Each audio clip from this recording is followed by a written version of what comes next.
All right, we are live. Hey, good day, everybody. I am Jeff Freeman, your host, and welcome to the Curse of Oak Island and Beyond live stream. We're joined once again by the Team Templar North America group of Wayne Murphy, Gretchen Cornwall, and Sean Williamson. And they are coming to us. I got to turn this on. There we go. All right. So, welcome and thank you for coming back with us.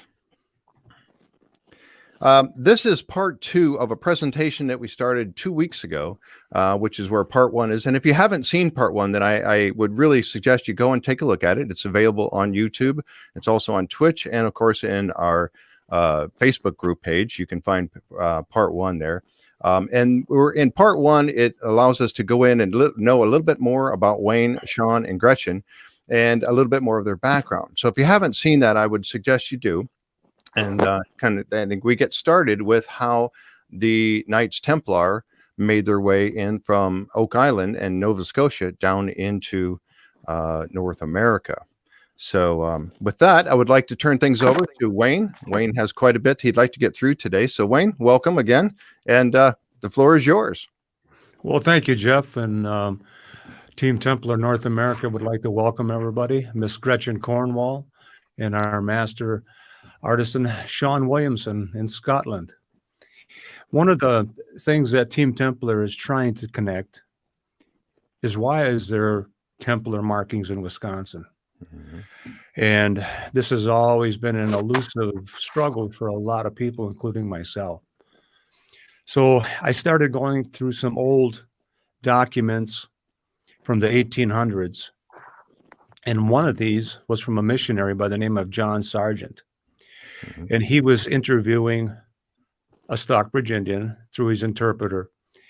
And apparently this was a Captain Hendrik Oppumat.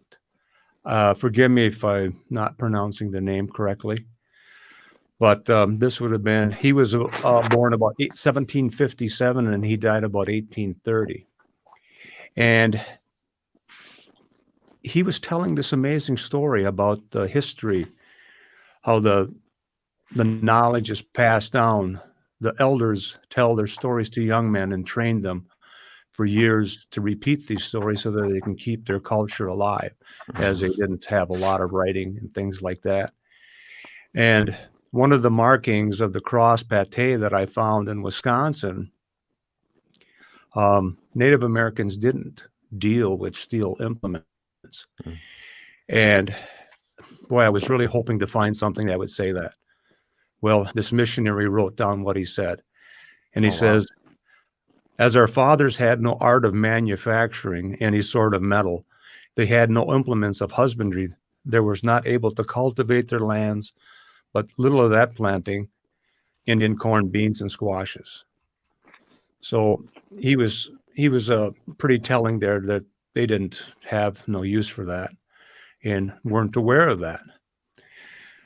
And how do the Templars come into this country and meet the Native Americans and survive?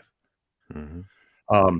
Captain Oppumat, he wrote a letter to Thomas Jefferson when he was president. And it's an amazing thing. When you read history, historians would like you to believe that Native Americans were standing on the shore begging for nuts and berries as they come. But this is what he wrote. He says, we are the descendants of those tribes which your forefathers found on the banks of the Delaware and Hudson River. They were the original owners of that country. They were then powerful. Your forefathers at that time were small as children, at which time our forefathers had pity on them and put them in their bosoms and gave them the land to live on. So that's the way it was. It was the tribes were very powerful and were able to deal with any type of adversary they could come into. And Captain Hendricks at one time, he said, within an emergency, they could have 1,000 Stockbridge warriors available at any time. Wow. Well, as he tells his story, they talk about their religion, and and things of that knowledge.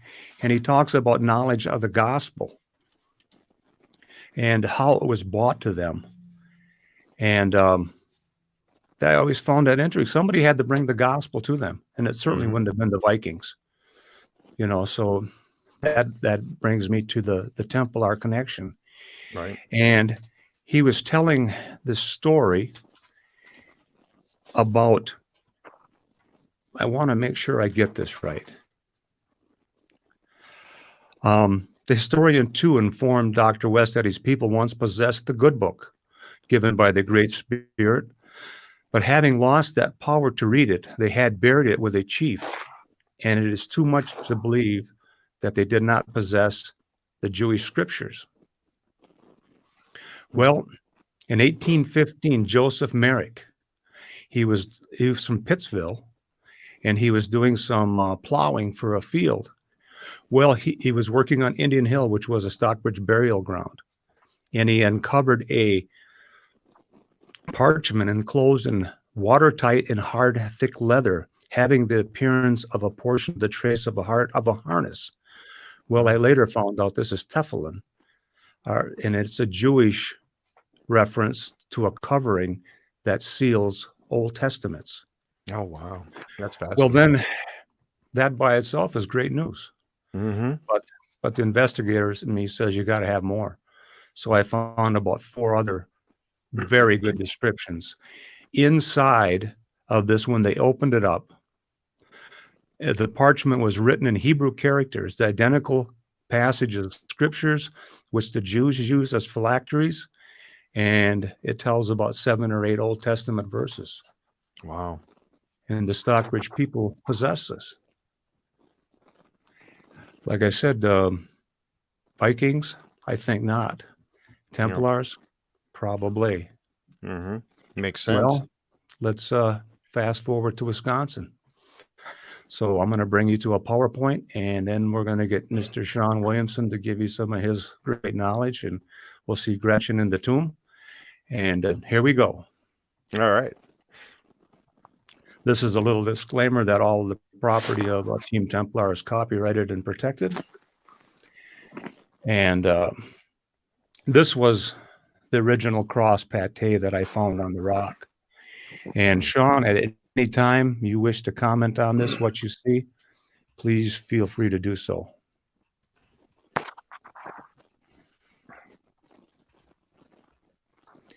Any thoughts on this, Sean? I'm not I don't seeing know if you it. can see that very well. I'll just scroll up a bit, see if it's underneath or something.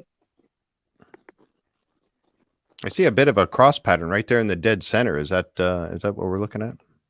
Right here. I don't know if you can see my cursor moving. Yeah, we can see the mouse. Yeah, I see it there.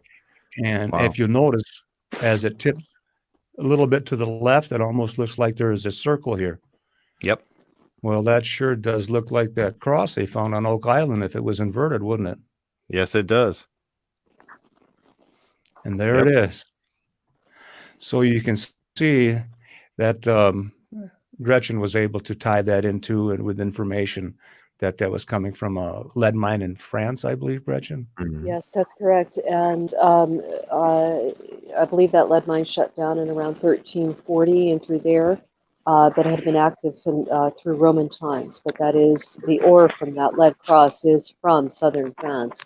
Gard, I believe it, G-A-R-D in southern France. Here's another shot of the cross pate. And you can see the more outstretched arms and some of the splaying on the edges. Sean, are you able to see that better? I can't, for some reason, I'm not picking that up, Wayne, but I've seen it in any case, and I refer to the markings that we'd seen in the stone last time, suggesting that the material was granite, and you're going to have a specific, very good steel chisel to make that kind of impression into rock, which obviously those markings are well inscribed. Incised is the word, and these markings are all over the granite stones, and the the natural outcrop, the tomb, etc., does suggest that at some point in time, it's been almost like natural stone geological fractures replaced and built to create, to create the area, the stones around the tomb. I believe that the tomb was a natural phenomenon, and they rolled the big stone down onto the top. Mm-hmm. It's reminiscent of the stone that, or feels, a good way to describe it, I guess, would be the stone that they rolled before the tomb of Jesus. That's the way I like to think about it, But Wow. I've seen very, very similar mechanisms in the tomb of Celts in Scotland as well, whereby they found stone that they only had to move once and made sure that when it dropped into the gap that there was, that it fit exactly. Now, to my mind, that shows intent. It shows, working out dimensions, working out a way to do that, and actually doing it. It doesn't, to me, suggest that by chance it rolled in and it happened to be the right size. That stone in the tomb fits perfectly.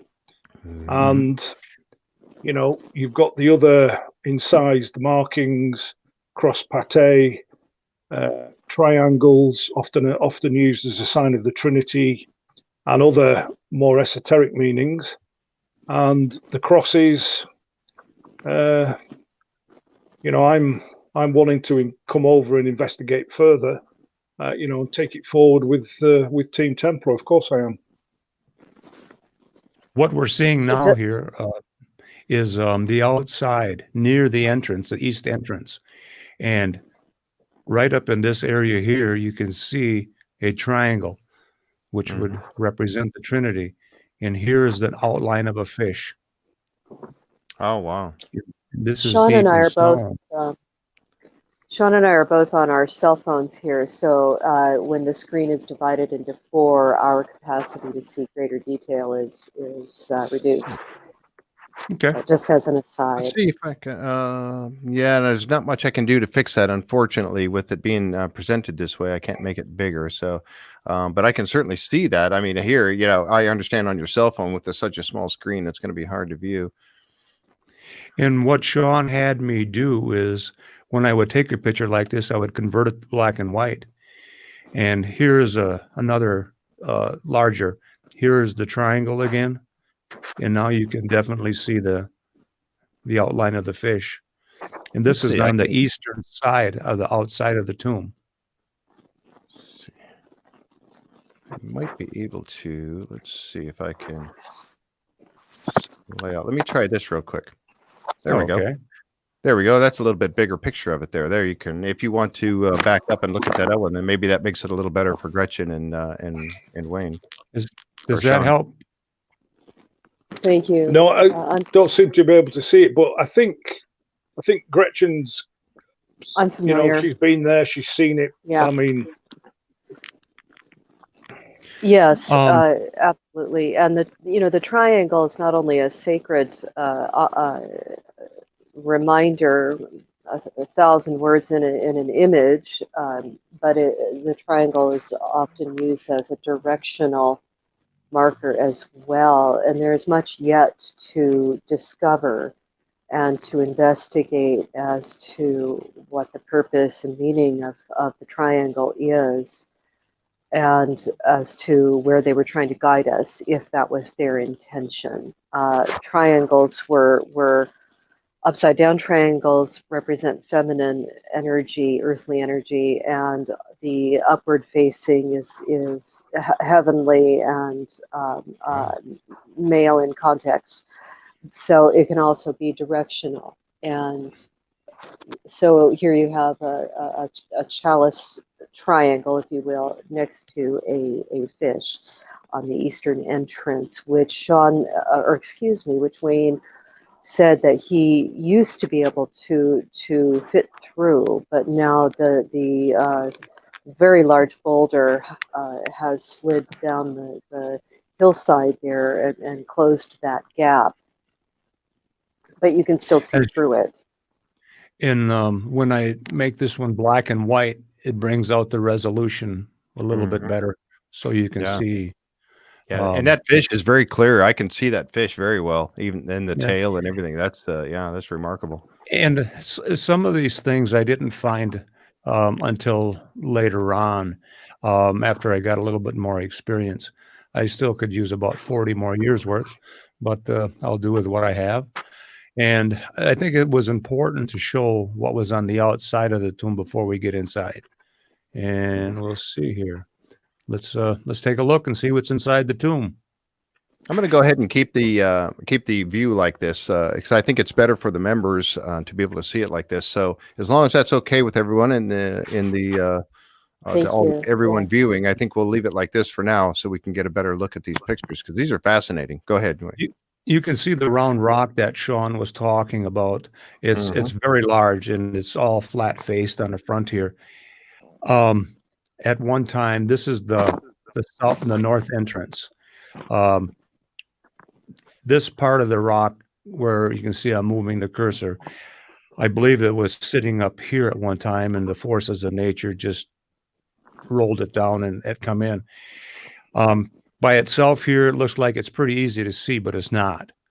And as we get in here, we're going to start to try to get inside of the tomb. You have to climb over this large rock in front. It's about a 3 to 4 foot drop inside. You can stick your hands out and touch the walls. It's probably 7 to 8 feet deep. The ceiling is over 8 feet high. So a person could lay down in here easy and have no trouble at all. You can see that all the walls are flat and perfectly perpendicular to each other. And this is another scene of it just in black and white to try to help bring out some better detail. And Sean's eyes, it's unfortunately that he can't see this, but once he gets there, he has saw other pictures that are proprietary and was able to make out some really interesting marks. This is looking directly up through the ceiling. I'm not sure how much this has changed in probably 700 years, but this is about all you can see for light coming through. Was it built this way intentionally or through time and forces of nature? Did it end up this way? I'm not sure. And that's why it's important that Team Templar gets its feet on the ground. Here, as we go into the tomb, this is to your right. As you go inside of the tomb, stepping over the large rock, you can see how the rocks are smooth as a wall. This is the back side of the tomb, and you can see how everything's at 90-degree angles. And now here's where it gets interesting. Once, when I was in here 40 years ago, I had not a clue what to look for. And it was through Gretchen and Sean's help that Gretchen, at the time she was here, I was able to find more things and develop a better sense of what was going on. This is the east entrance of the tomb. 40 years ago, you could walk through here.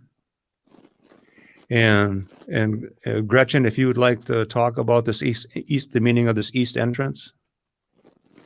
Well, it is in all of Christian history, church building, cathedral building, that one faces east. And that is significant for this opening because the sun rises in the east. It's also a way to look towards Jerusalem, which at the time was considered to be the center of the universe, because that's where Christ was born. So you will find that all churches face east. And significantly, Viking burials would often, Norse Scandinavian, were usually oriented north-south. So this is a change in culture here. and recognizing the rising sun. And astronomy played a huge role. We don't have to think about it today because so much is done for us, but when it's your life and you're traveling into unknown lands, you have to know where the sun, moon, and stars are. And these gentlemen did. They did know, and they did inherit that information from their genetic ancestors, the Norse.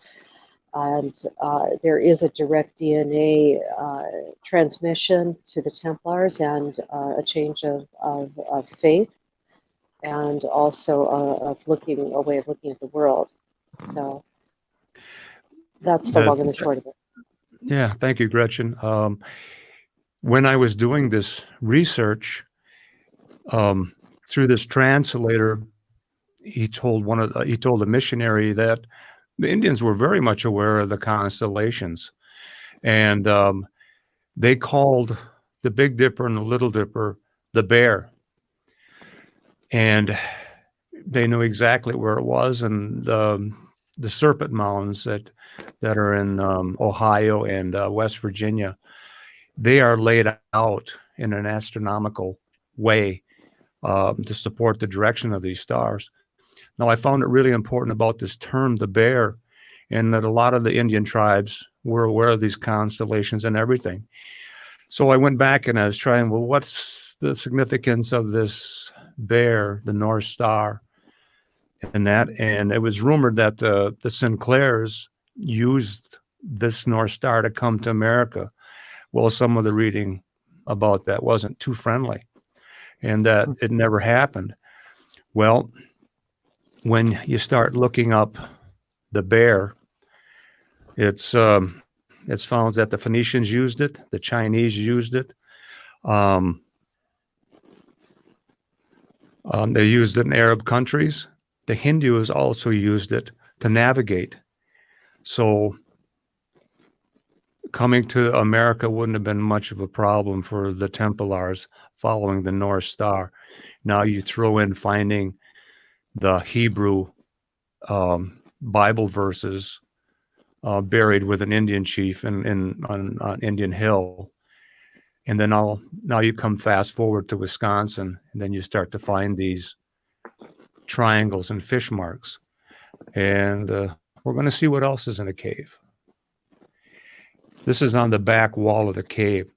I don't know if you can see it very well. This is a close-up. This is a cross pate that's in the back wall. There is another one here. And as I take the picture out, this is a black and white edition. I don't know. You see that, Jeff? Mm-hmm. Yeah, I can.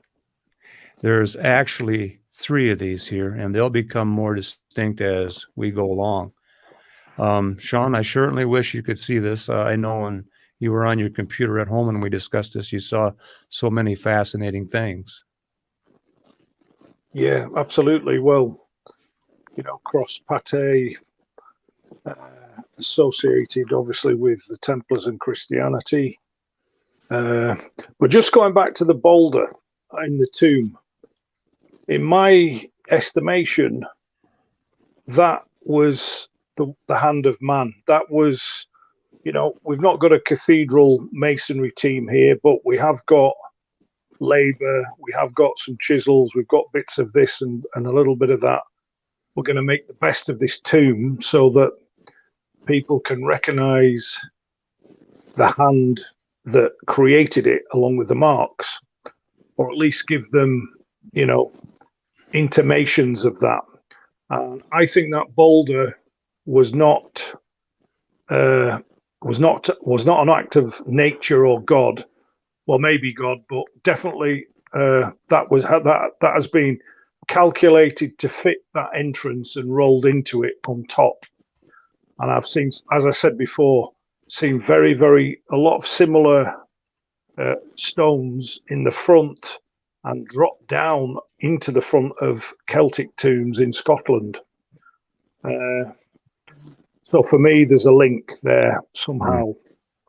And the other thing that I thought would be interesting in context to the Sinclairs was that they were of Viking descent in any case.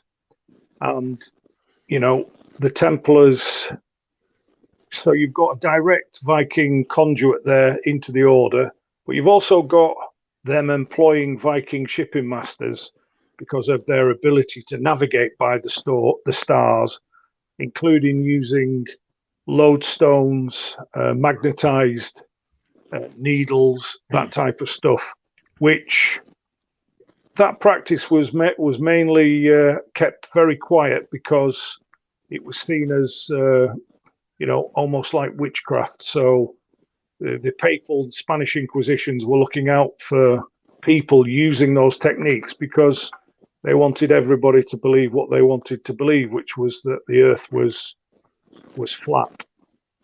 So several things going on here with that. And, you know, if we reverse engineer the whole situation from the original natives' perspective, they talk of these European visitors all the time, and we know the fantastic strength of the natives, the Mohicans, the Mohawks, the Abenaki, to some extent the Micmac and Iroquois.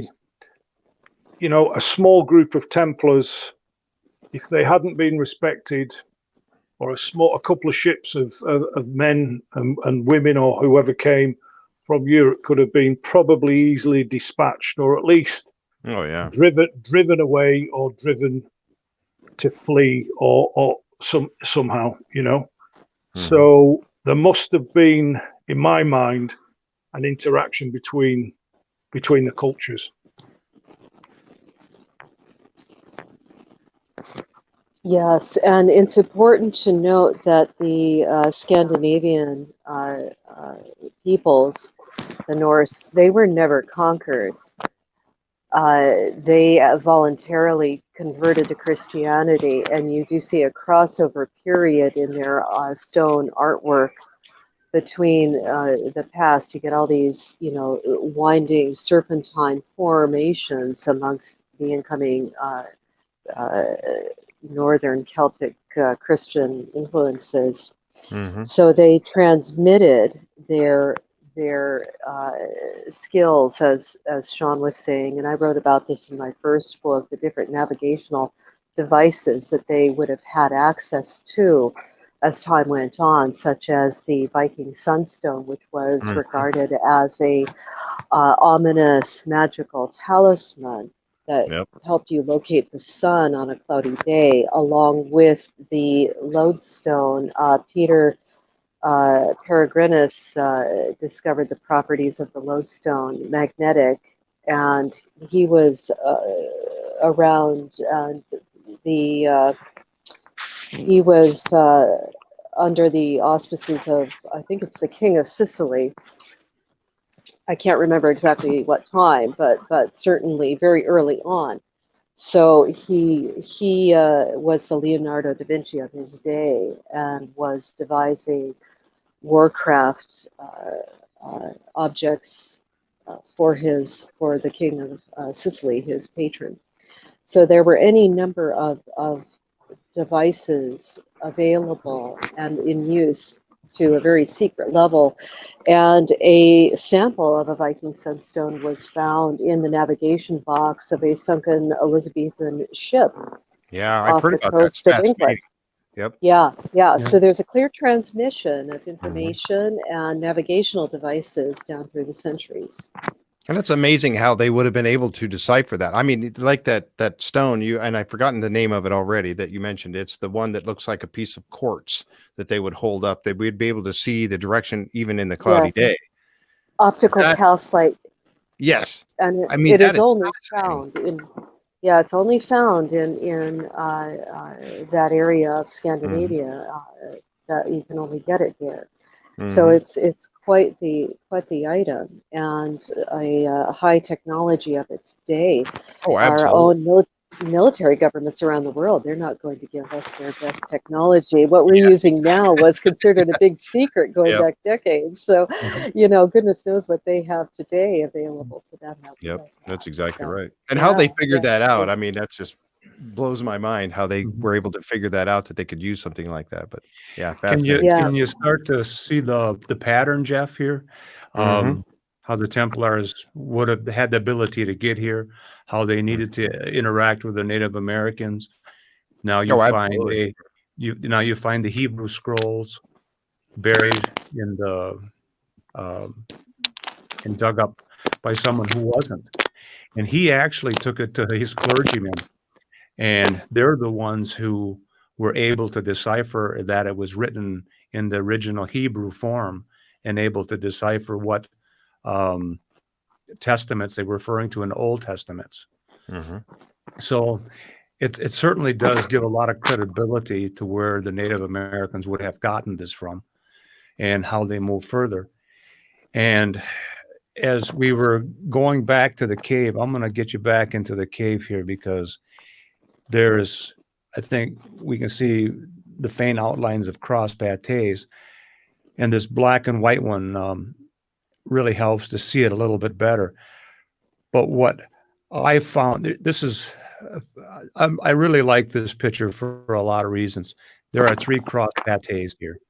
There's one here, and there's one here, and there's one here. And Sean, from when he was examining them, he found other things, punch marks that he can refer to that I don't have the skills. But I give credence to this because it reminds me of the cross of Christ and the 2 thieves that were crucified with him. Why would these be in? Now you have the round stone, right? The stone, the grave that Joseph laid, that Jesus was laid in, they had a round stone on top of it. Now you've got this tomb. Now you got 3 crosses in the tomb. Wow. Do we start to see a connection here? Oh, absolutely. And that's not so I had not thought of that. That's fascinating. Well, there's even more. All right. We're gonna take you along a little bit, and this is a black and white photo, and obviously now you can see the difference, how this will allow you to see a little bit more detail. And this was per Sean. He guided me through this. Oh yeah, definitely. You can certainly see them there. Wow. And this is just a different angle of the crosses. And Sean, when he was looking at this on full screen, he saw several punch marks. Sean, do you remember talking about that? Absolutely. And when I saw, the work of a rudimentary point that was used to define or make a relief ledge or carving. Seen it before, but it was repetitious. It was the same mark, almost like similar to the punch hole effigies. The punch hole on the Westford Knight, the effigy, that they were able to sort of join the dots to create Sir James Gunn. And there were similar markings in the stone. And I think we're only seeing the tip of the surface here. And once we start to do some intermediary investigation around the base of the rocks and, some excavation squares, I think there's going to be some really fabulous things found on other levels because, on the main, during you get rises and fall in Earth's surface, and on the main it rises the Earth level in specific areas. There's a buildup of Earth matter decay, and it builds up around the rocks. So you're not actually looking at ground level. In fact, it's on a slight camber or slant in any case. But once that Earth is removed, there's going to be some more fabulous things found, I think. I'd like to ask too, if I may, what exactly does the cross pate mean? I mean, does it have a specific meaning behind it that I know that some of the members are asking, and I'd like to know myself. I mean, what's Well, I'm sure Sean has info on that as well. The equilateral cross is a symbol that spans the globe, and it often is a symbol of the sun itself. Mhm. But a cross pate is a very specific Templar device where the arms of the cross, it's tiny in the middle, and the arms get splayed out and Mhm. become a circle. And that is over time, we'll all recognize that as a compass. And surely Templars were masters of the sea, Mhm. and the four corners of the earth, eight corners, you keep dividing it down, become very important. It's also a description of how they used to function. You'll often see eight-sided towers, perhaps with a pillar in the middle, Mhm. and you'll have your eight members of the cell with the master in the center. So 8 and the number 9 are incredibly important to Templarism. Wow. Sean, do you have any further thoughts on that? Yeah, I've not got my dictionary of crosses, but I have seen in a few dictionaries of Templarism that the cross pate, I forget which one, could be Knight Grand Cross or something like that, but there is actually, it's a sign of a certain knight officer. Right from you start with a knight, which is a cross, Mhm. then you can go to knight officer, knight grand officer, and there's a whole hierarchy: knight marshal, and you knight sergeant, which is before that, and then you get up to the higher ranks, originally arriving to knight grand master, which of course the last grand master of the Templars was Jacques de Molay, and so that's how the Templars had that particular mark on their cloak. Knight, it could be Knight Preceptor. In fact, I can't remember where it's Knight Preceptor or Knight Grand Cross, but they are defined, and then there are the elaboration versions of it. But when stonemasons, I'm relating this to stonemasonry to some extent, because when an operative mason marks his work on the main, he makes it created from straight lines. It's easy to mark on his chisel. That's how he used to get paid. And that cross system that I've just described, including the cross pate in its simplest form, that's how it was defined on the mark of rank amongst Templars. Mhm. And then, of course, you get an elaboration of that from other orders and via the Roman Catholic Church. So it's complex to unravel, but the evidence is there. While we've got a Well, lull in the system, I just wanted to share this. This is a very large piece of optical calcite, and you can see how transparent it is. It is quite the crystal, and certainly had mythical status in the Norse world. So if you ever catch archaeologist Josh Gates, he's so much fun to watch, but he did have an episode where he uh, uh, observed where this was mined in Norway, and also how it was actually used by a Norse recreationist group. They had their own Viking ship. They dressed, they cooked, everything. So it's quite the episode if you can look up Josh Gates. And they would inscribe on a crystal lines so that they could get a bearing on the sun. You can actually see the sun on a cloudy day with this. So with lines, a grid pattern on here, they would be able to find their way during the day. So, and that's how they did it. Yeah.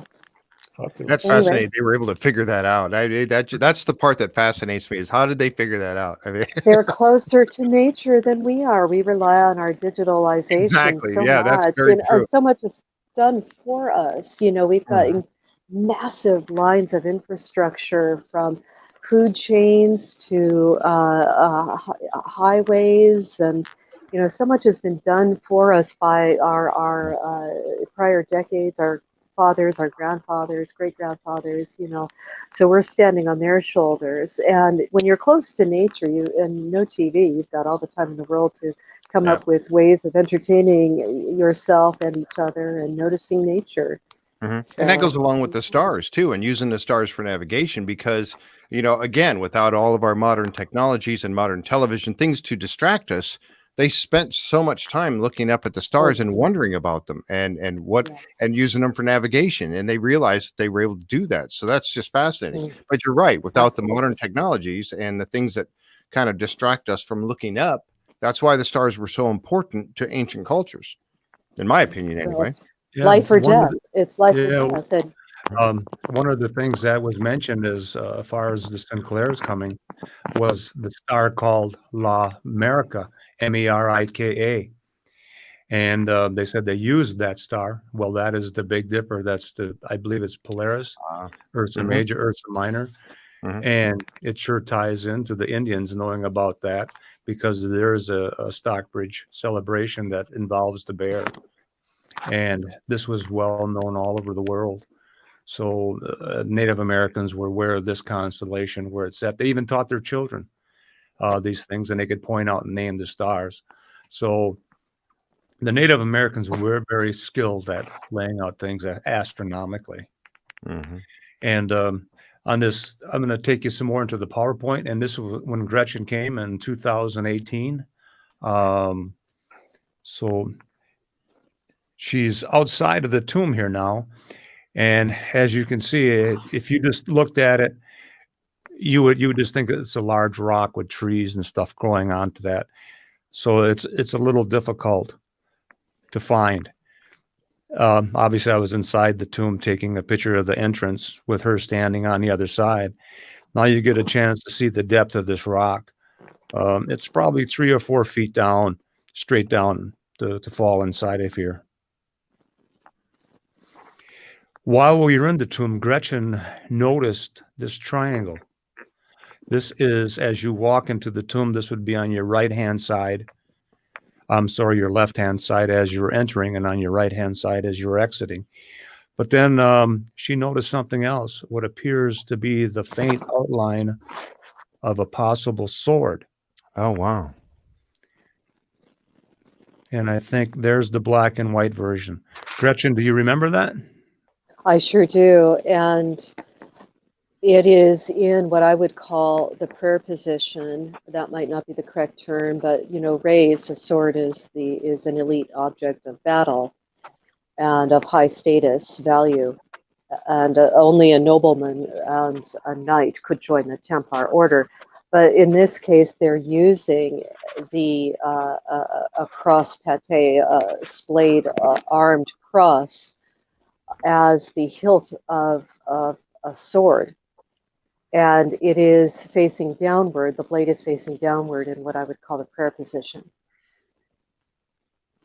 And for myself, it was quite distinctive.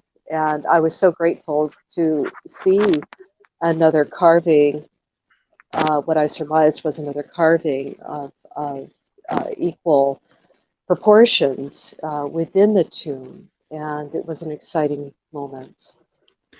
Well, Jeff, you can see when you start to add this up, you got a tomb, you got the round rock, which refers to the round stone in front of Jesus' tomb.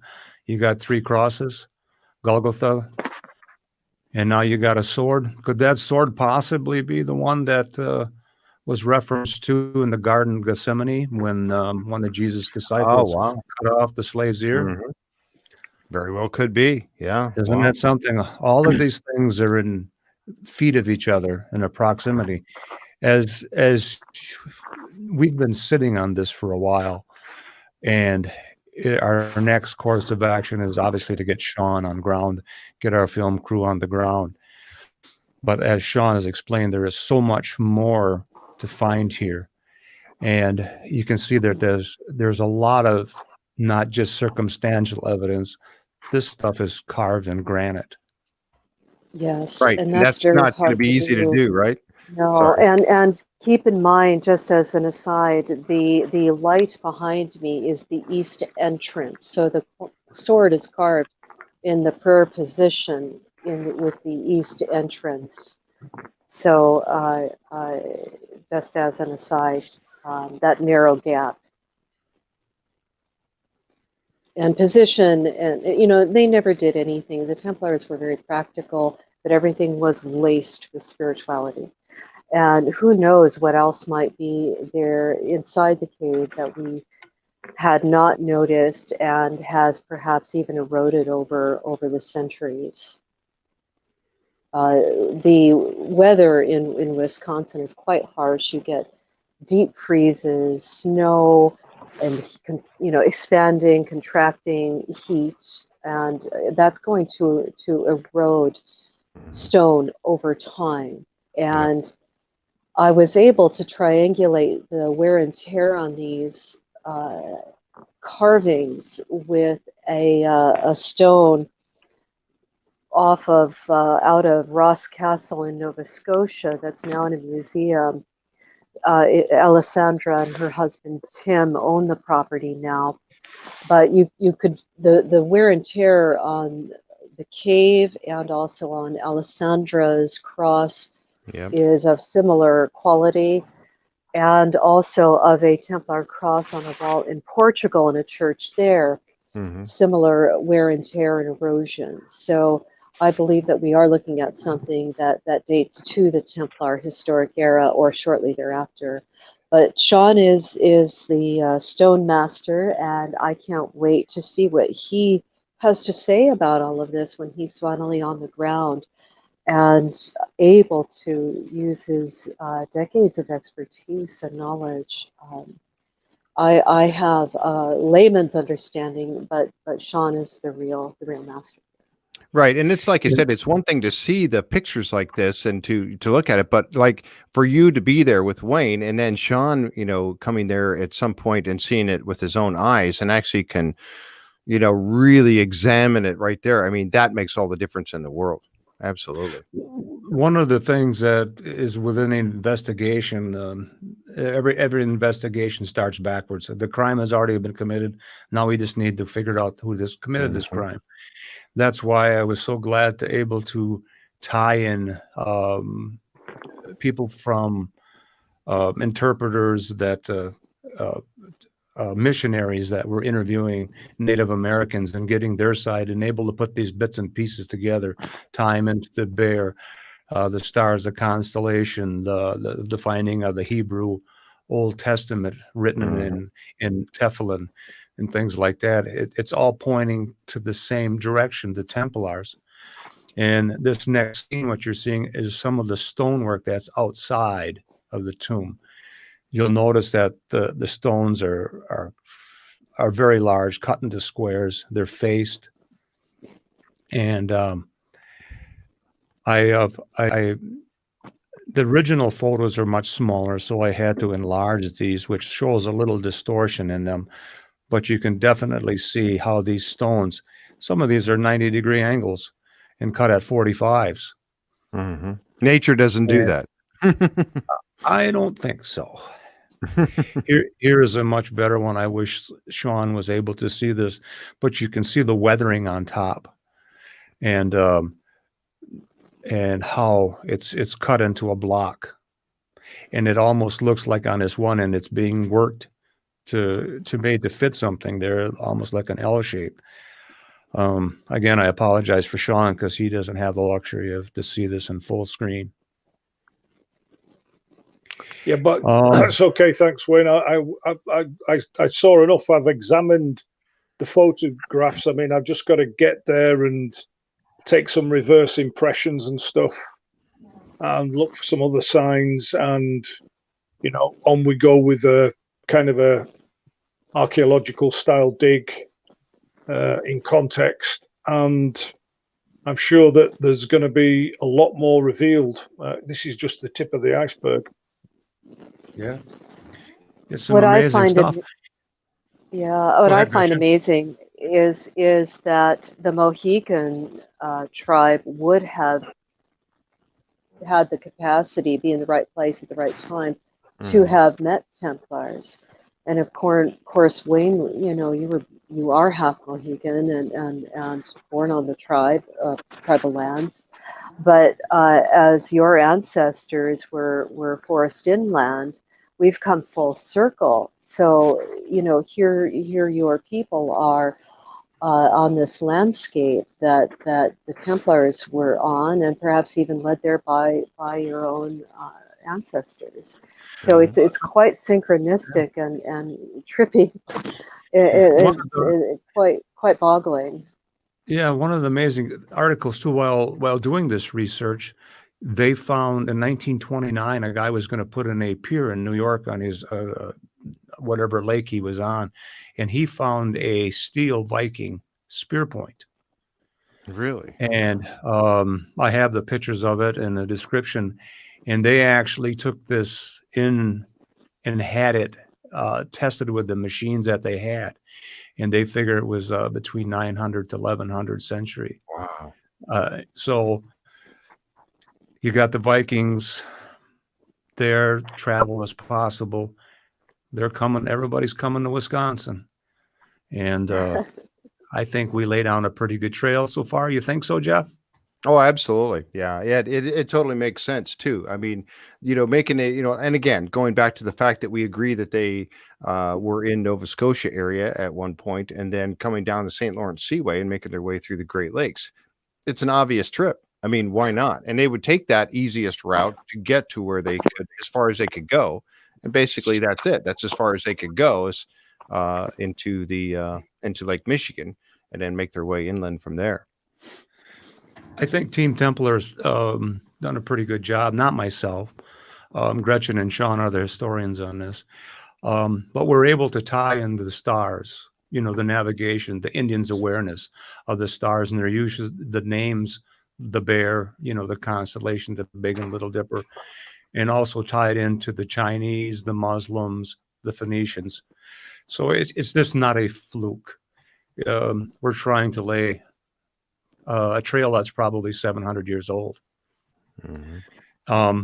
Near this next site, when I had originally shot these pictures, we probably shoot 300 or 400 of them. Don't really pay much attention to them. I mean, Gretchen would sit down for hours and look at this, and oh my God, we've seen something here, but just by changing the camera, your angle of your camera, just by moving over 3 or 4 inches up and down and all around. And this is a very large rock here. I can't tell you the name of it because for obvious reasons. But if you'll notice up in here, this is the outline of a bear. Wow. And you can see the front legs, the head, and part of an ear. And also, I just can't wait to have Sean this. You can see the relief carving of this right here inside of this rock. When I took this picture, I was about 40, 50 feet away standing across the river because of the falls there. And there's just no way to get to it safely. There's an outcropping in front of this rock about 4 feet, but Harry Houdini, I'm not, and I can't take pictures like that. But you can definitely see that this is most likely Native American work. And here it is in the black and white sense. When I took this picture, I didn't realize this tree branch was hanging over the top, and I wasn't going to scale this 30-foot rock to try to move it. And one of the things that I came across was a drawing by a Frenchman in the 1700s of a Mi'kmaq man. And I think it's important to recognize that when you see this drawing, you can see some of the references to the Templar. On each side of his chest, you're going to see 2 cross pates, and on his arms, you're going to see the symbols of serpents. Now, this was done by Europeans. So this is what this artist, this is his work, what he did in the 1700s. Wow. So, I mean, that's an obvious connection right there. Yes. And Sean has a lot of history on this with the Mi'kmaq and the Templars meeting. And I'm going to put this in black and white for you. I think that really brings it out into detail. Mm-hmm. So you can see we're spending a lot of time doing a lot of research, a lot of checking, rechecking, not just using our sources, but everybody else's sources, anything and everything. But it has to be good information. Mm-hmm. We're going to take you to site 2 now. This is my son, Paul. He found this on a hunting trip. We had discussed it prior. This is near where the bear carving is, the markings on the rock. And it was quite a trek for me wading across the river. Not much for him, but time has not been kind. This is a large rock, and once I point it out to you and your eye catches it, you'll be able to see this is an outline of a fish. Can you see the tail?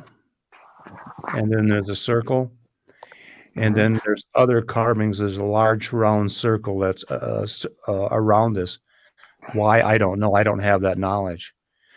But this is in reference to the old style, Latin style fish that the Christians used to show that to other Christians where they would meet and that this was a safe house to go into. And this is the astrological sign right over this fish carved in rock.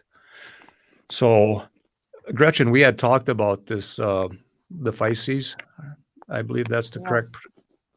Pisces, Pisces, yes. is often equated with John the Baptist, the patron saint of the Knights Templar, and also Christ, his cousin.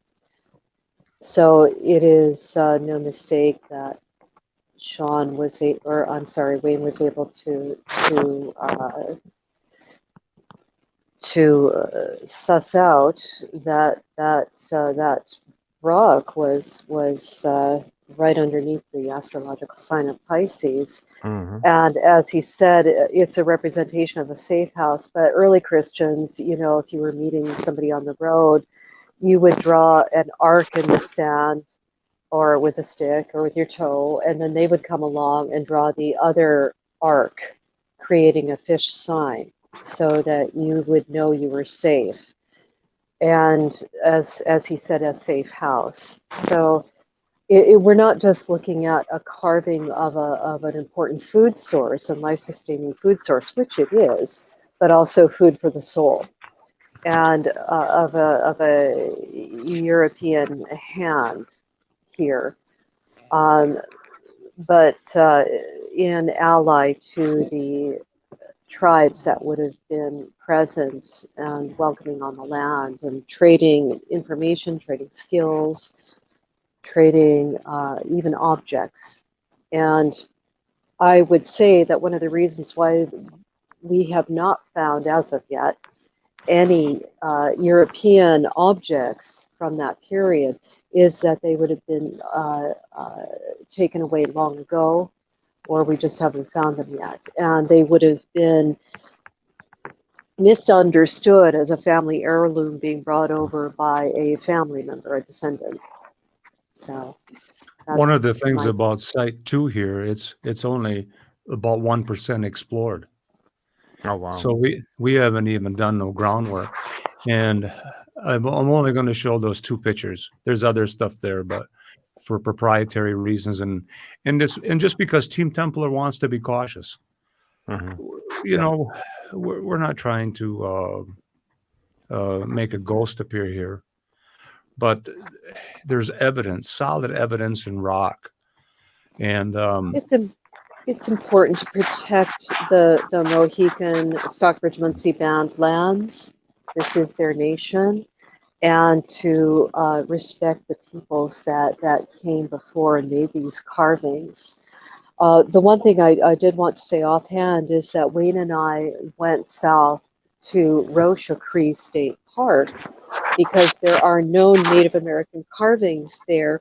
And I wanted to rule out, and I think I mentioned this before, the pitfalls of cultural misappropriation, which is actually against the law. You can't take the objects, you can't take the symbols of another culture and skew them towards your own, make them into what you would like to make them into. There are obviously crossovers in pictorial representations that may or may not mean the same thing to Templars as it did to the natives. And they might have found common ground there. But I wanted to respect that and the native lands and the peoples.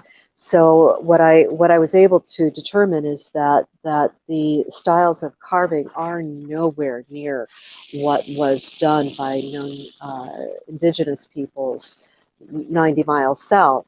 These are a completely different scenario, and as Sean has pointed out, these would have been incised by steel tools. So. Anyway, sorry, apologies, Wayne, for interrupting. No, not at all. So how are we doing for you, Jeff? Or Fantastic. And going along with what Gretchen was saying there is that I've actually read your photo journal that you had on this subject and saw the pictures that you took at that. Yeah. And again, I'm the name of the park, I've forgotten it already. I can't pronounce it. But that park, pictures that you show, it's when you see those pictures, and I urge our members to take a look at this if you can, get a copy of that book from Gretchen's book. There she has it there. It's the photo journal, and you can see the difference between the two types of carvings. There's no, they don't look like each other in any way. You can see a definite difference between them. So it's obvious that these weren't done by the Native Americans in that area at the time. I mean, it's just obvious when you see them.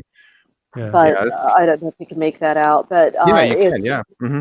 Yeah, these are very different from what's found at Wayne's location. And the other reason we're trying to protect the site is we don't need people, showing up with, their shovels and destroying the landscape, destroying evidence. And that would happen.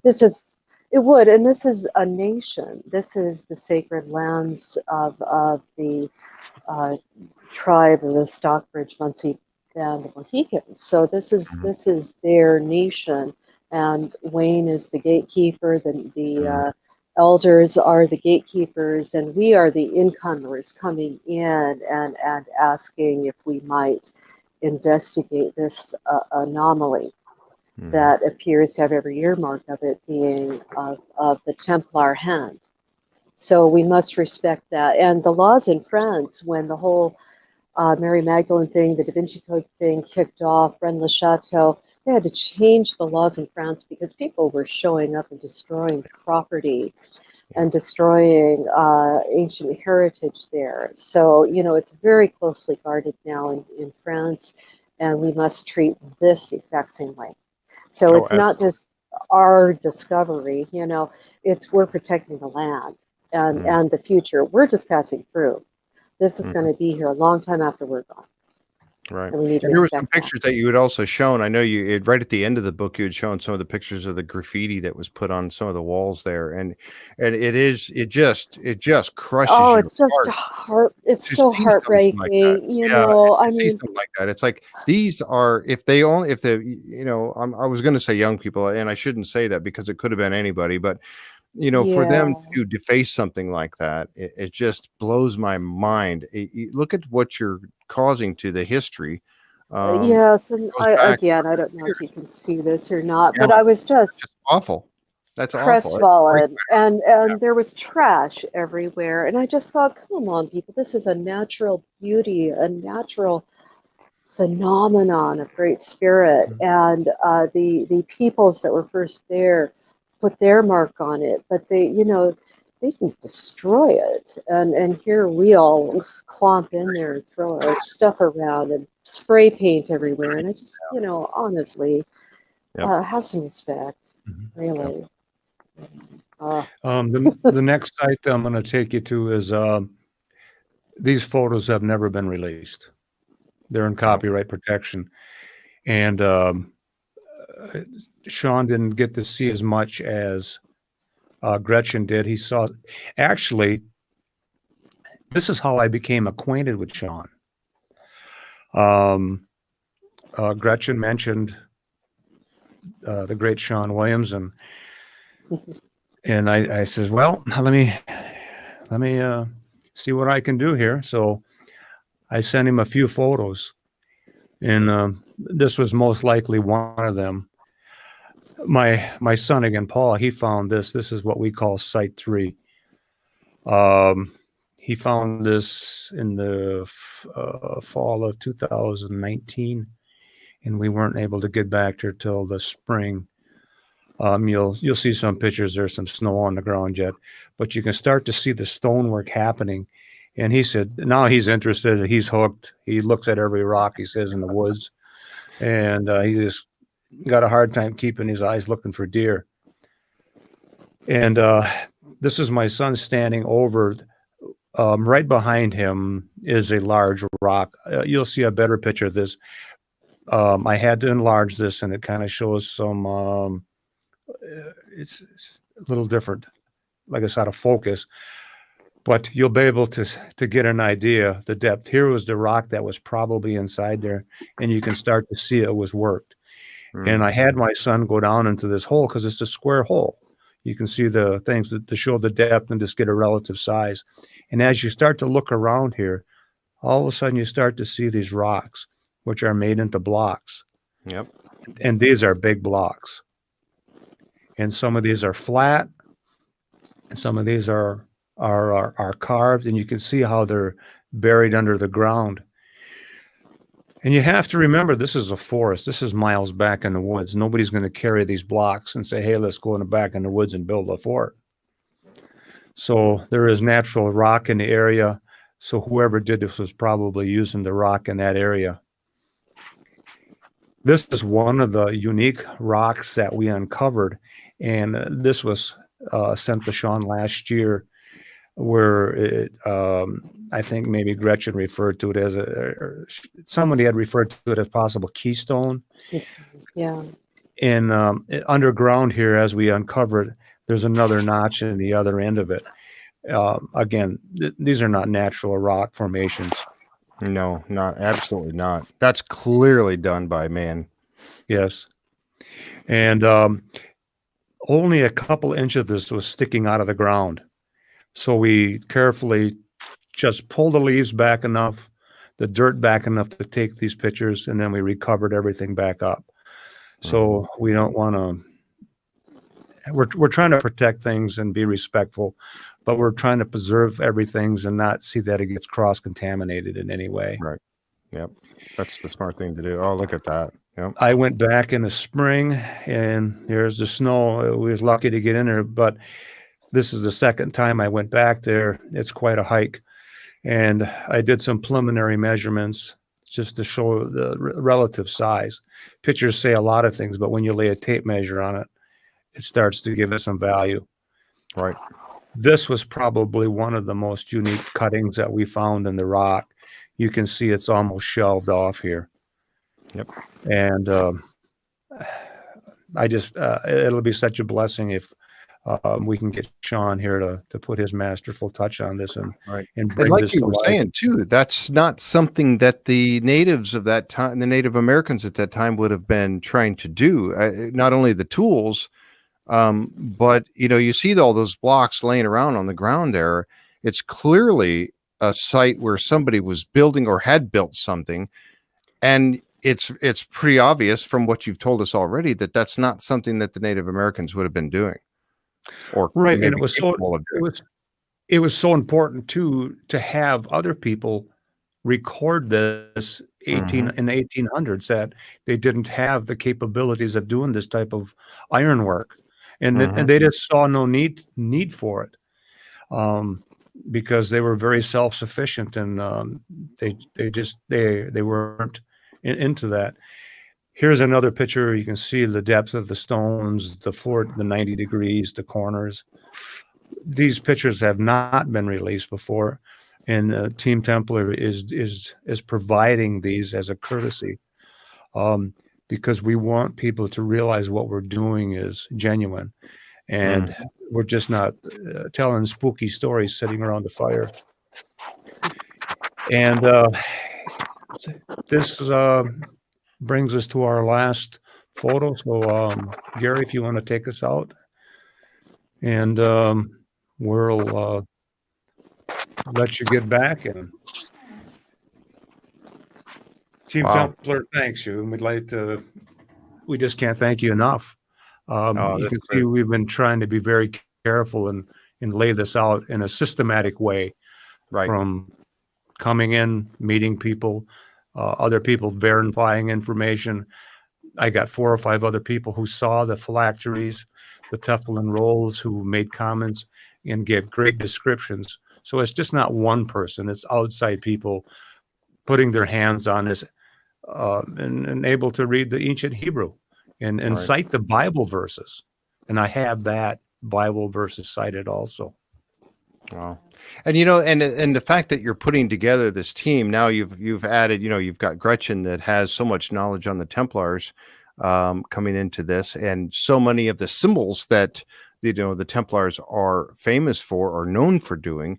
And now you have the expertise of Sean Williamson coming in and being able to look at this from a stonemason's perspective. It just shows that how serious you are about this, and the fact that you're putting together a team, and I'm sure you're adding more people into this team as you go along to be able to get this documented, looked at and documented by the experts in their own fields, which just means so much. Not only that, but like you said, to preserve this, you have to be a little bit careful, very careful, not only to not disclose exactly where these things are, so that they can be researched and without having any cross contamination from us people going out there and doing things to them. But also the point that you made of to be absolutely sure of your findings and have it documented by experts prior to letting this all out. Now you've given us this information now to say that I think there's enough evidence to show that there was definitely some Templar influence in this area, and some of the doing these things, but so much more needs to be done. Right, it is, and I say it unashamedly that the hand of God is on this. Where would I find Gretchen of all the authors in the world? Yeah, exactly. What? I just pick up the Templar hotline and call 1-800-Templar. Give me Gretchen. Somebody.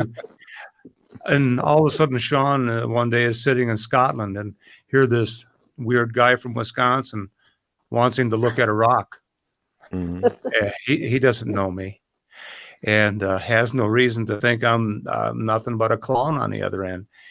And as time went on, Sean and I developed such a good friendship, and I just admire his knowledge, and he's so genuine. He's told me stories about his interactions with the Native Americans, and Jeff, you just cannot believe how respectful Gretchen and Sean are to preserve this and want to do the right thing. Right. And that just means to this adds to the way that you all look into these types of things, and the expertise you have, but also the discretion you have to make sure that you're covering all the bases. And you, like you said, bringing in Sean into this with your expertise. I mean, it's clear, I'm not a stonemason, but you show that one rock with the corners cut out of it. I mean, that's clearly, in my mind, that's clearly not nature doing that. And then I can't wait for you to get out there, Sean, honestly, so that you can see this with your own eyes and touch it and see it. And I don't know how much uncovering of things you've done in that area, but how much more is there that you haven't even seen yet? There's the groundwork has not even been started. Well, I asked Sean about. I'm sorry.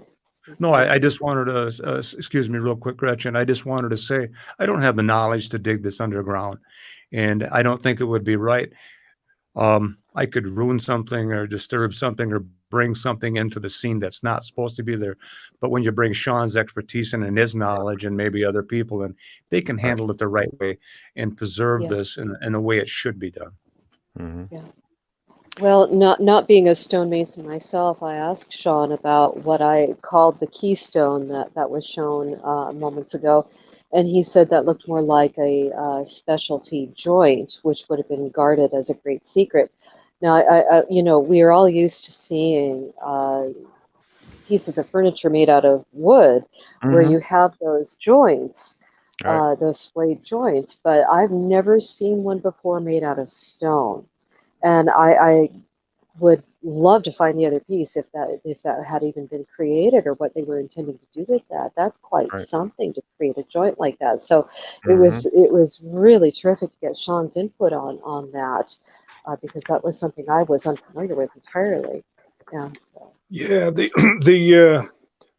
I've made a study of ancient stone carving and stone masonry techniques from other civilizations as well, and the use of tools, really, I guess, from a technician's point of view. And that's where I think my prospective skills, etc., might come in use here.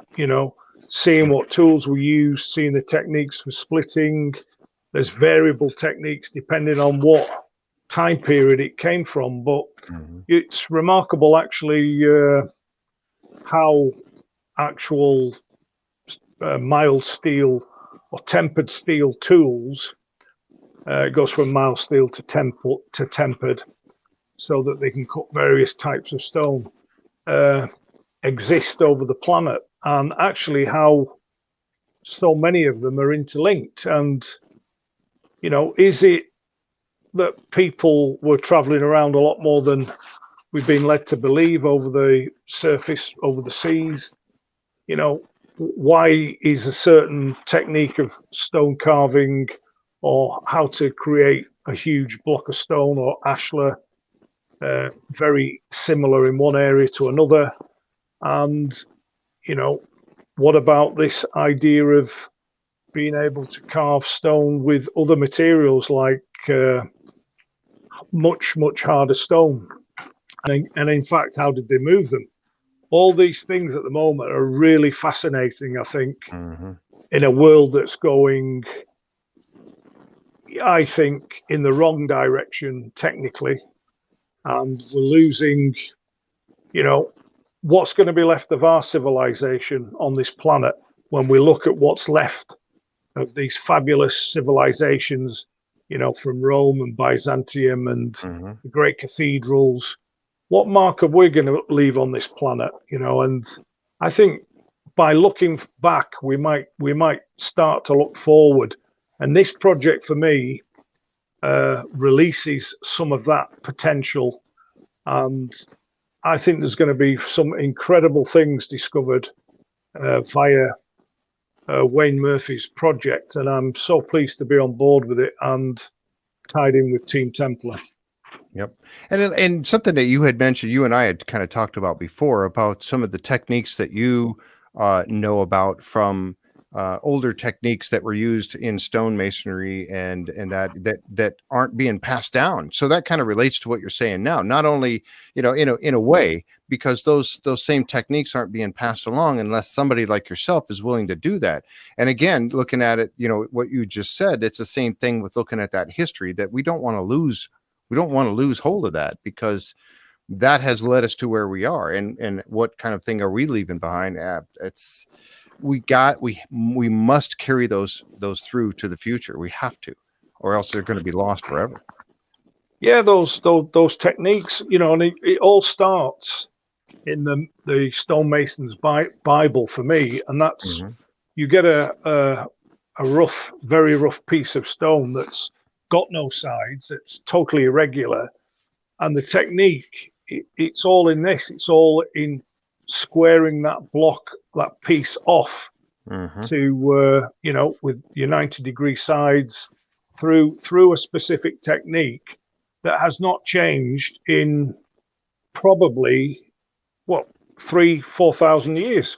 Mhm. The exact same technique is being used now, but unfortunately, even in Europe, under this present health crisis, so much of this stuff is being closed down, and these avenues of craft training, and Yeah. perhaps a project like this will help keep them alive and keep this keep the connections to our ancient past. Yep. Yeah, I couldn't agree more.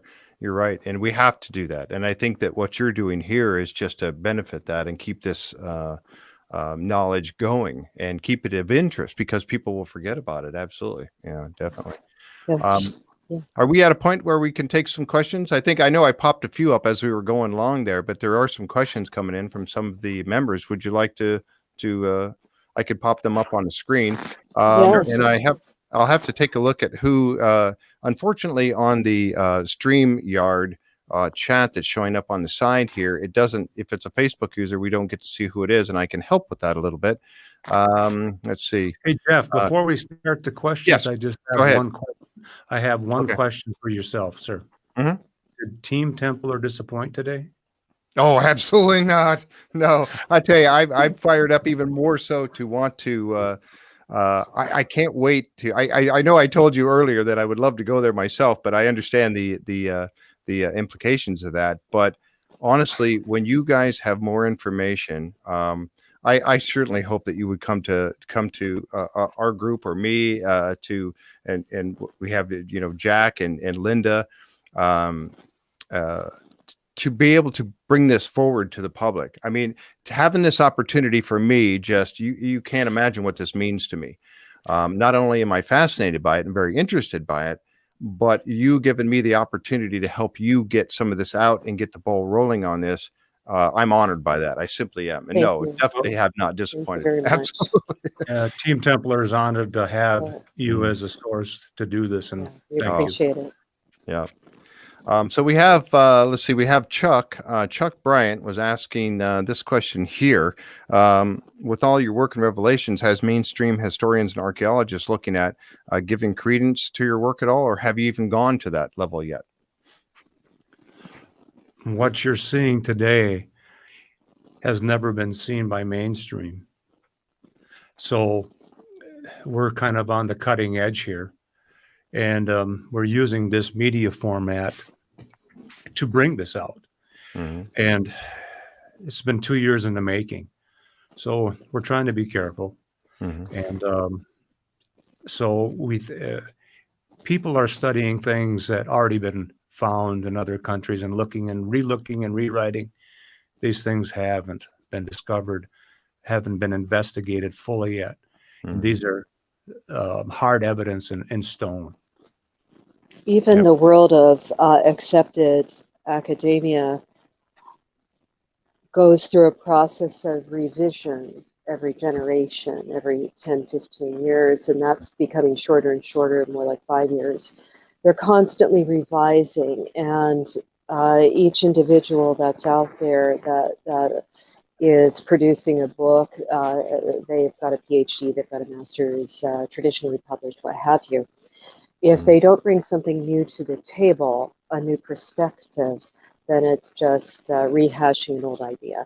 So, but this is so special that there is original content here. That's almost impossible. And that's why it's important for us to have Sean on side to help us understand what we're looking at, to have the cooperation of the Mohican Reservation. But I use academic sources all the time. Mm-hmm. And we mustn't disassociate ourselves from science or actual rigor, the high standard rigor of academia. Mm-hmm. But what we're doing is taking as much as we can and cross-referencing it with each other. So Wayne has found writings regarding earlier connections and objects such as Hebrew scrolls, mm-hmm. given by men of God to the tribes, and these legends get passed down. Anthropology and verbal communication through the centuries is a key component of any study, because that's the evidence that's there. So we've got multiple streams of evidence here. We've got the stone, we've mm-hmm. got European history and objects all up and down the eastern seaboard. These are all academic, and we're bringing them together to create a fuller picture of what happened on the Mohican Reservation. I hope that answers the question. Mhm.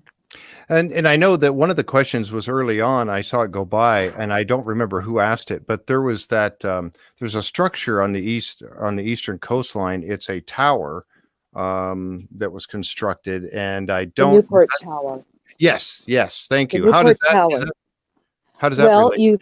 yeah, it's round, which is a Templar motif or a Cistercian motif. They're the same Mhm. order. Cistercians or Templars are Cistercians with swords, and it has the archways, and it's been dismissed as a colonial mill. You know why? It's a two-story structure, and it has very strange stonework in it that is keyed to the solstices, the winter solstice in particular. It's along the Hudson Valley inroad. So you've got the St. Lawrence on the northern side, and then you've got the Hudson Valley way to go through on the south, Hudson, and here's your St. Lawrence River. Those are the two wet methods, land ways that Templars could have gone west. And it is a very strange structure. It is, I believe, an observatory and also of Templar heritage.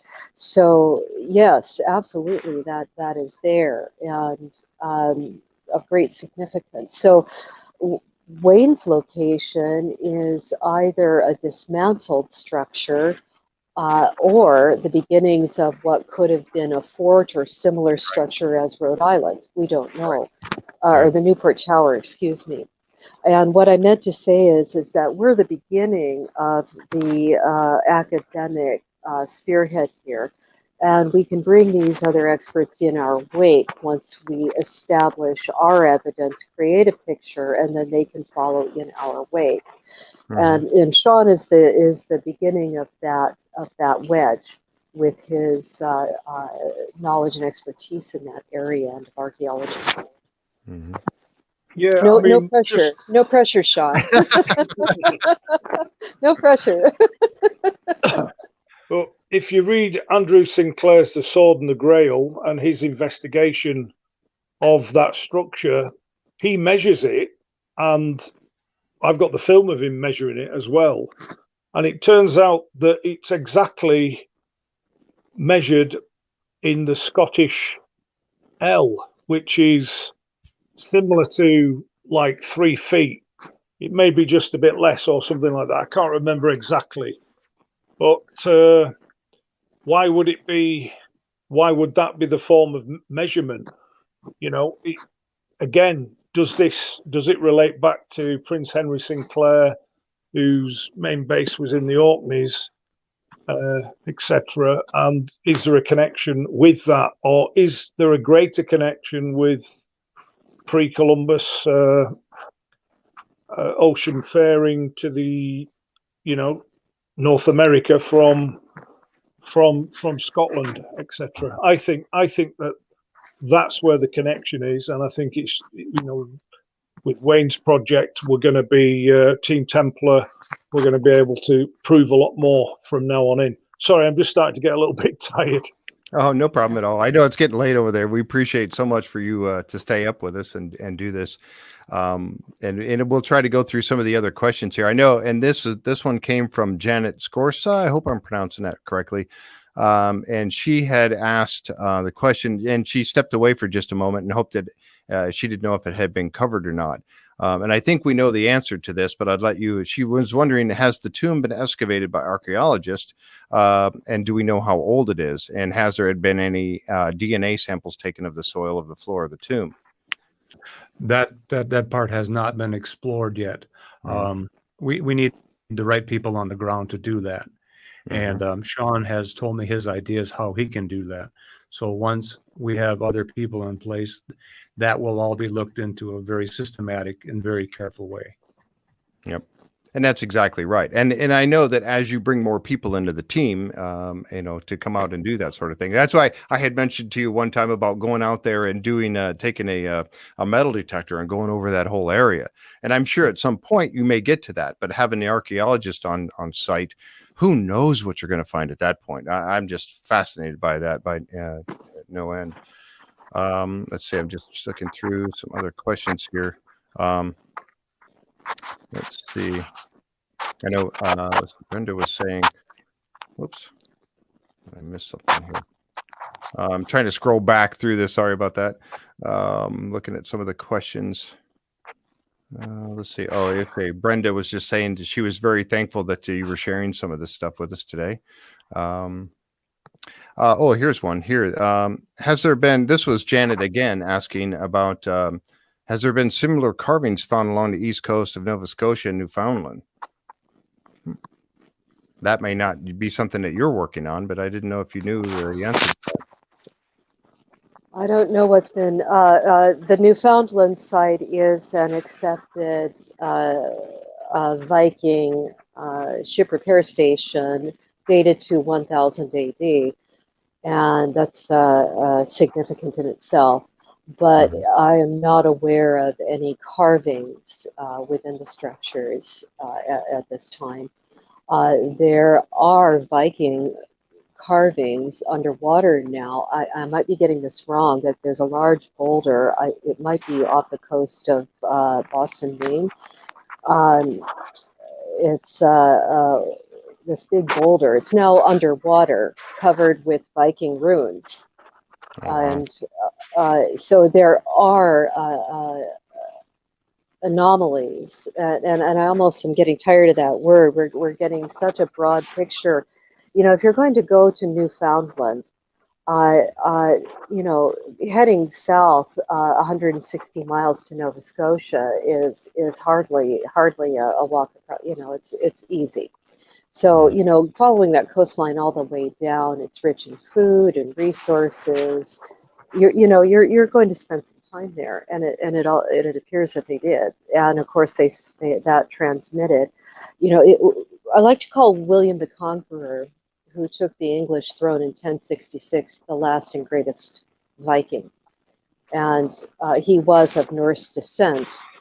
And that area in Normandy, France, is just adjacent to where Bernard de Clairvaux was born and went into the Cistercian Abbey in France, the whole northern part of France there. So it's not a far walk. It was just decades later that the Templar Knight Order was founded in the 1100s. So it's not that far of a walk. So the two are definitely tied. Forgive me, I'm waffling. If you don't interrupt me, I'll carry on for hours. So no, that's fine. Go ahead. me. So Sean's getting tired, and I'm fine. Carry on, Gretchen, please. I see that Tom has got a question there about suggesting other places to look. The Kensington Runestone, I was in contact with some people from out there, and we talked about our site a little bit. I didn't give them a whole lot of information, but what I did is I drew a straight line from that site to our site, and they're pretty much right across from each other. 200 miles. Yeah, and so there is that a connection? I'm not sure. We're going to be so busy when we get on site that we'll be able to. We'll see where the tracks lead us. How does that sound? It's my thought, and it's very possible that there may be other Templar-related locations along the Great Lakes, because they went from east to west. It's very possible there are other locations that bear similar marks. Right. And it's possible, that the Kensington Runestone, I might be getting this wrong, if the translation is correct, the date of 1362 or something like that is on there, and it basically says that we were out hunting or whatever, came back, and 20 of our number are found dead and bloodied. God rest their souls. So perhaps they ran afoul of a local tribe that was not impressed that they were on their lands, or there may have even been a tribal dispute that spilled out in these knights of European descent or direct line got caught in a crossfire. So it's difficult to know, but they very well could be related. Yeah, there's another story out that I come across that I didn't mention, was that there was an explorer along Lake Michigan, and he made contact with the Native Americans in the 1800s, or maybe it was even earlier. I didn't research that very deep, but they gave him a copper tube. Copper was big around the Great Lakes, and it was being mined and used by Europeans. Well, this copper tube was sealed up. To him, it appeared that it had been soldered. Is there an earlier term for that? Sean would probably know.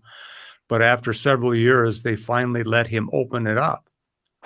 Well, when he took it out, he found the same Hebrew scrolls that were given to the Stockbridge Indians. Wow. Wow. That's fascinating. Let's see. There's some folks that were talking about the Newport Tower was covered in America Unearthed by Scott. And that was talked about a little bit on that particular show, and I do remember that. But again, to think that tower was colonial, I just don't see how they can come to that conclusion, quite honestly. But it's certainly fascinating. But like you said too, Gretchen, you were talking about the trip, you come up with, of course, down the St. Lawrence Seaway, coming into the United States or into North America that way. But like you said, there has to be some evidence left behind by that trip. And that would be very interesting in itself to be able to look for that. Yeah, I think that it very well, they may have been trying to build relay stations to support further westward pushes and to establish themselves. And Sean surprised me with his comment, just going back to the stonework. I was talking to him about Ross Castle on Nova Scotia. It's a very controversial site, but I mentioned that there doesn't appear to be any mortar, cement, and he said, well, they would often use what was around them, and a dry build was not uncommon.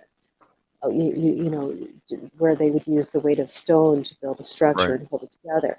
So it's likely that there are other locations that have yet to be discovered along the southern edges of the Great Lakes leading to the Wisconsin site. I would think that would be probable.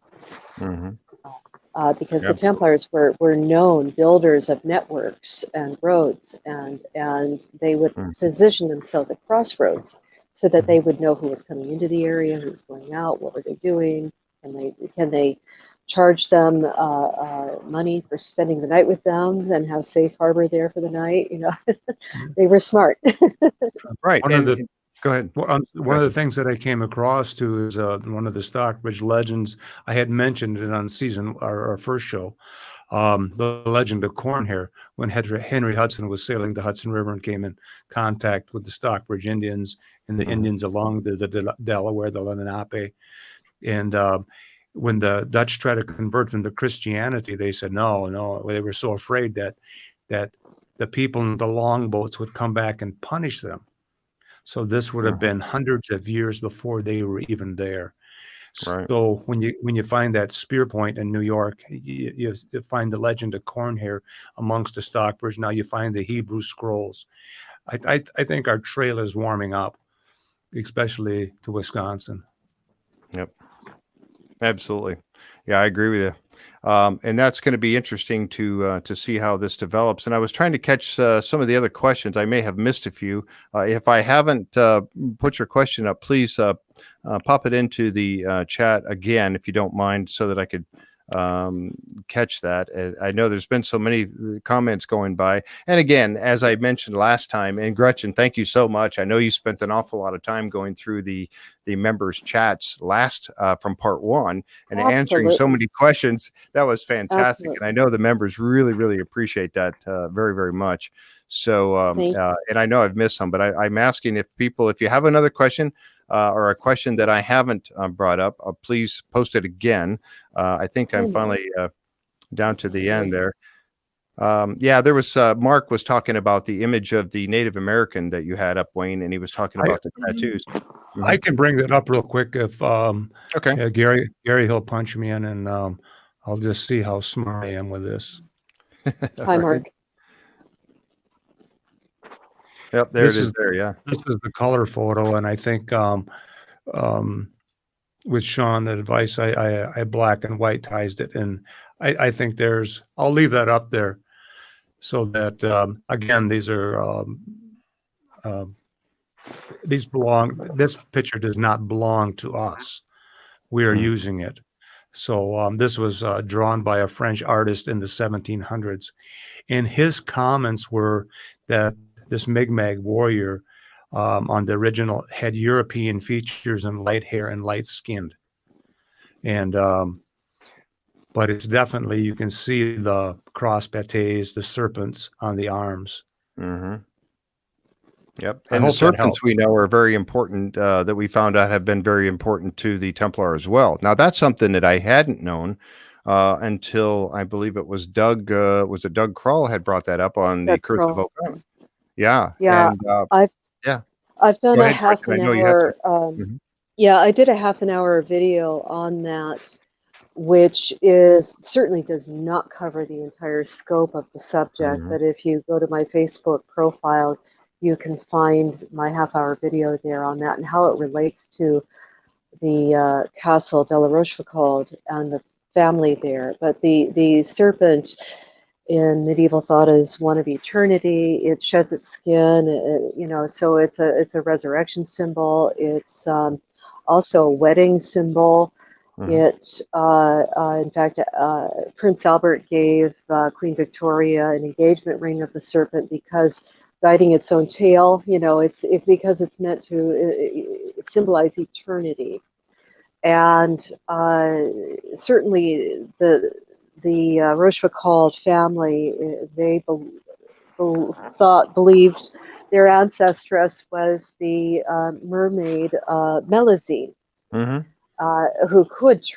turned into a dragon and could fly as well. So, and then you get the Abraxas symbol that was used by a Templar Grand Master in France to seal his documents in 1224, where you have the body of a man, the head of a rooster, which is quite a powerful symbol in medieval thought, and his two legs are serpents.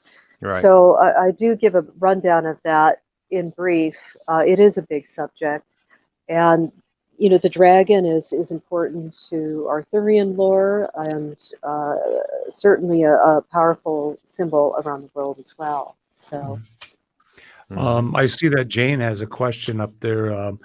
The Hebrew scrolls were found in a place called Pittsfield, I'm sorry, and that was in 1812 by a man. I should have a secretary who can make sense of all this stuff. Merrick. I turned my pages over. Let's see. I'll try to get to this real quick. 1815, Joseph Merrick of Pittsfield was digging in I find this kind of disturbing for one reason. The person that was doing their interview, it almost gives a sense to me that he must have told this Merrick of this Indian burial graveyard, because it was referred to the Indians by Indian Hill, and then why he was over there digging around. But he did uncover that scroll, that phylactery or teflon. So it was found by somebody else. We were just 200 years too late. That's all. And then Mark asked another question about that. Isn't the Teflon square box they wear on their head during ceremonies? Something I don't know anything about. Yes, they took it to their clergy, and they go into great detail how it was a small square box, how these were wrapped. There was actually holes in some of the scrolls themselves, which they used to tie them to their foreheads and tie them to their clothes as an outer sign of their faith. Okay. I'm not a Jewish historian. I'm just kind of passing Right. information along. Right. Tom Burns is asking for Sean. When you get to see the stones in person, do you think you'll be able to date approximately when they were worked? And if so, how? Be able to arrive at an estimation based on actual evidence, like tool marks, that type of thing. You know, maybe even it's a long shot, but residue sometimes is left in incised stone. You can actually get samples that have are left of steel in the cuts itself. It's improbable, but we'll try that. Mm-hmm. And of course, the seeing how that main boulder was rolled into on top of the tomb precisely, and as well as what's on what we can see, the incised crosses and the triangles and the cross pate and the fish, then other investigation, I think, will give us an idea of an approximation of the timeline of when this activity was taking place. Mm-hmm. You know, we're only on the tip of the iceberg here, so it's all to go for, really. Right. So what's the next step? I mean, okay, so obviously we're winter time and there's nothing going to be going on out there right now. But once the weather and hopefully COVID allows, for what's the next step for you guys in Team Templar? Obviously Sean coming out, but I mean, have you already started to plan for this season of investigations? Some things we just can't talk about right now. Understand that? And, Yep, I understand. and I'm not trying to be disrespectful. Nope, we understand that. Sean is working on things, Gretchen is working on things, and so am I. So Okay.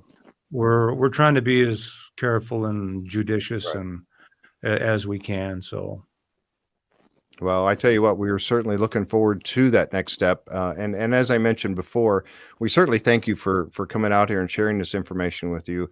It has certainly ignited my fire on what's happening out there, and I'm hungry now to know more. And I'm sure that many of us that have seen this now, parts 1 and 2, we all are looking forward to more information on this. I'm hungry too. I can't wait to find out more. I can't wait to get out there and find out what's happening there. Yeah, I know. And get Sean's feet on the ground and to Yeah. explore areas that that Wayne and I were not unable to when I was there. So yeah, I can't wait. This was a question by Robin Floyd Witzel, and I didn't know if this was something that I put the question up there, but I didn't know if it was something that talking about the different Templar groups of which region, they were talking about the crosses that were found. I'm not aware of, and I know you talked about the different ranks, but are there many different Templar groups, or I don't know. Is there like different? We know that the order was large throughout Europe. In some cases, when 1307 hit, they stayed in their respective countries. They did that in Spain. They changed their name to, I think, the Order of Christ. They were already in Portugal, and for all intents and purposes, that is a Templar kingdom. And of course, we know famously they would have fled to Scotland.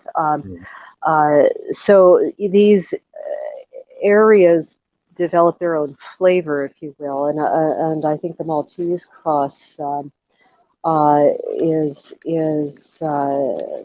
or yeah, the cross of Malta, the cross of Portugal. So, and as Sean said, the different rankings. But it may be that the cross in the tomb, for example, the sword, is Portuguese. That's possible. But the Kensington runestone that was dated to what, 1362. So that's certainly post his Templar historically accepted era. These guys, historians all love to say, well, they were all arrested and rounded up, and that was it. No, it wasn't. They didn't get everybody. And if there were 20,000 knights across the breadth of Europe, it takes 3 to 6 men just to keep one knight on a horse. So you had your landlocked knights, you had your naval capacity, you had large farms. They were in production of wine, of blacksmithing, of wheat, roof tiles. They were producing, they were trading within the merchant guilds. You could become a member of the Templar Knights and never sit on a horse. So, who's a Templar? Yeah. The guy on the horse, If the Templars were locked up and put in jail, I better get back on the job and see how they got over here and how they escaped, I guess, huh?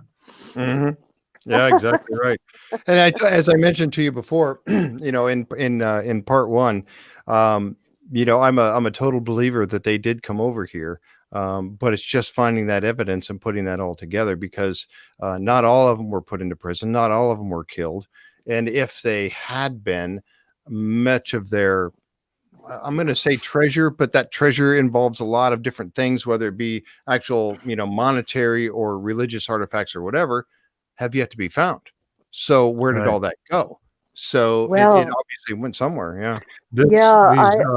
These areas that we're finding this stuff is laid out rather uniquely that we're not going to say right now.